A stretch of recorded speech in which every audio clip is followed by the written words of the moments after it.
Holy cow, it has been a minute since I tore this KX250 down. Welcome back to the Wild Moto channel, and welcome back to the KX250 build.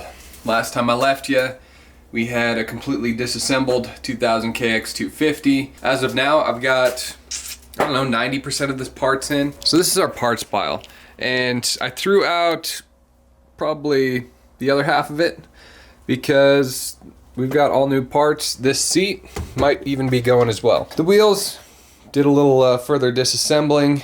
I've kind of got a mess going. Shop is stacked with some bikes.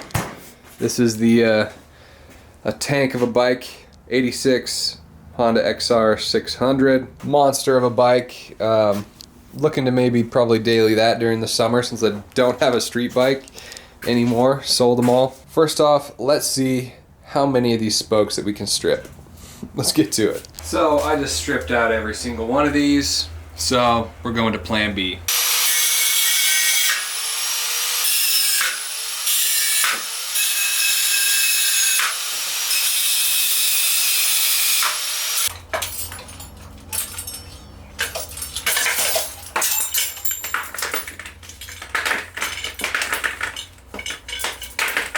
There we go, brake rotor. I'm gonna measure that real quick, see if we got some life left on it. Looks pretty good.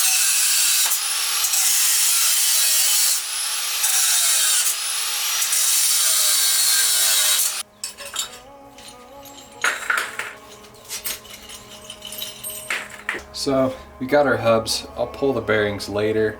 Should be able to polish these up pretty nice.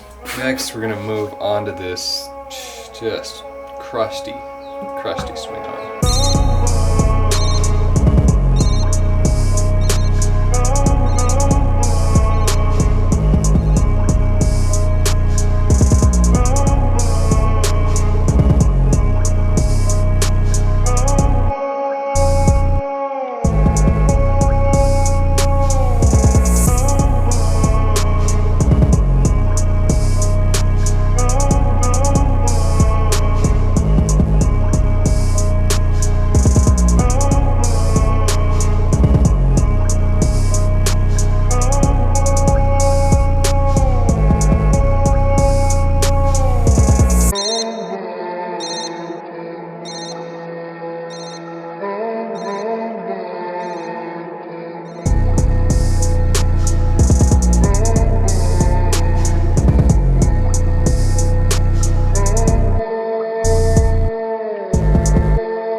That's the mess we got out of there. Just popped these loose. Had to heat it up for about, almost 10 minutes. Break these nasty ones loose. Now, hopefully get these guys out, no problem. Here's the getaway to remove bearing races. Oh. This is one of the worst linkages I've had in a while. I mean, they're always bad.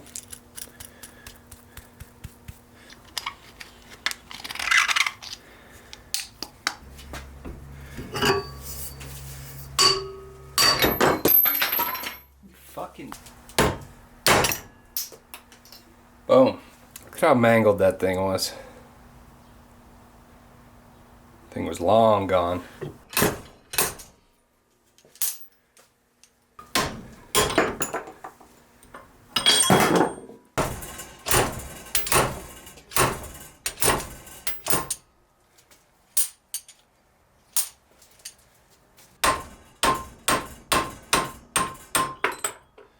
Easy peasy.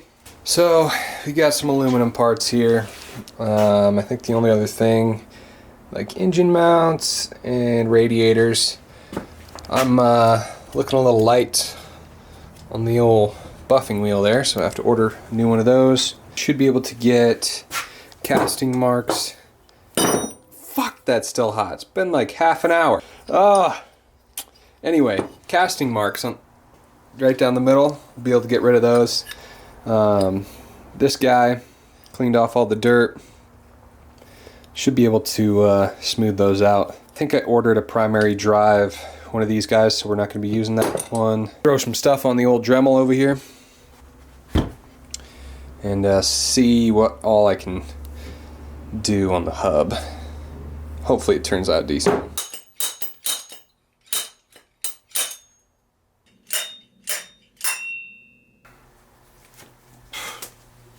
We're done with the rear hub.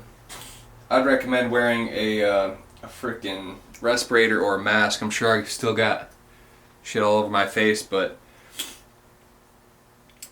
grinding this stuff down is nasty shit. Don't want that in your lungs. This is what I got.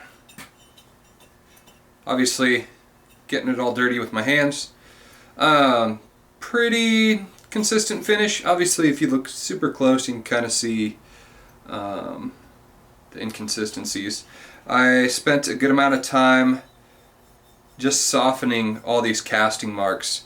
It would have taken quite a while to actually polish most of them out, but a lot of them I at least reduced, and like the casting marks on this were, I mean, pretty sloppy. They had a lot of little excess tidbits all over here, even out on the bulge. So it took a little while, but should be good. I don't know, I think I'm gonna leave it like this.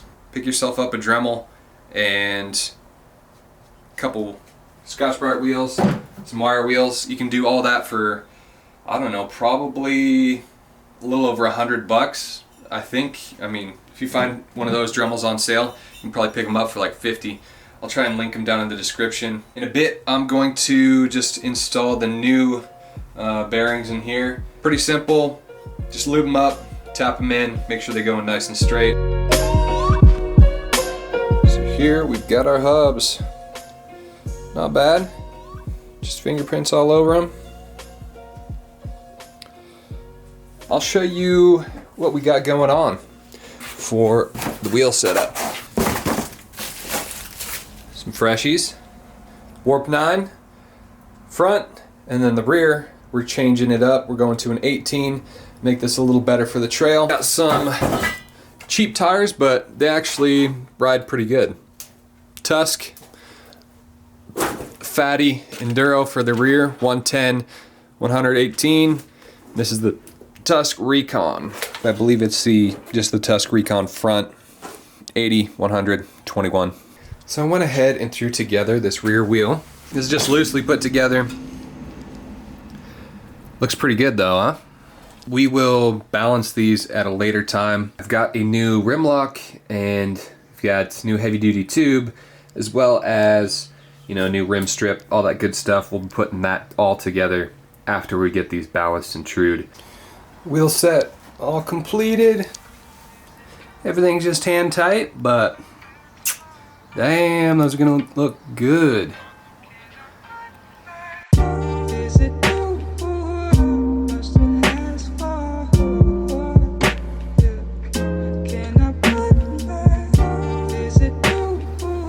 Address these pieces here.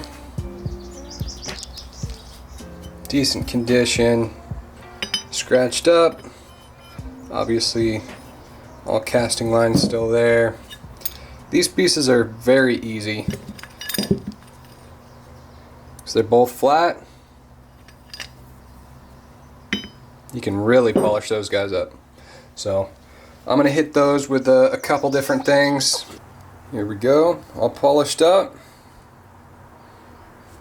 Not bad. As you can see, we still got some nicks and scratches here and there. These turned out pretty good. Obviously some pretty hardcore wear marks on a lot of this stuff, but turned out good. There's kind of a balance between completely polishing these up and taking off too much material. And we'll toss the bearings in these later. So one thing I'm really debating on is the carb. Definitely going to rebuild this and clean it up. I don't know if I should use this guy or swap over to either a smart carb or electron. Next thing I decided to do was this frame here. We've got a couple spots on here. Generally, it's in good condition.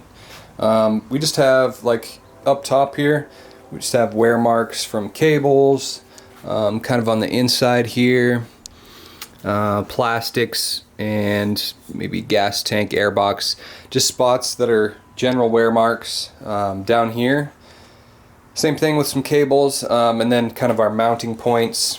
The worst part is just the bottom. I'm gonna get some factory paint, and it'll all just depend on how good I can get that sprayed on here. I'm probably gonna let it cure for a long time before we actually start putting this together. I'll have to wait for a nice clear day to do that, but we should be ready for paint whenever that comes in.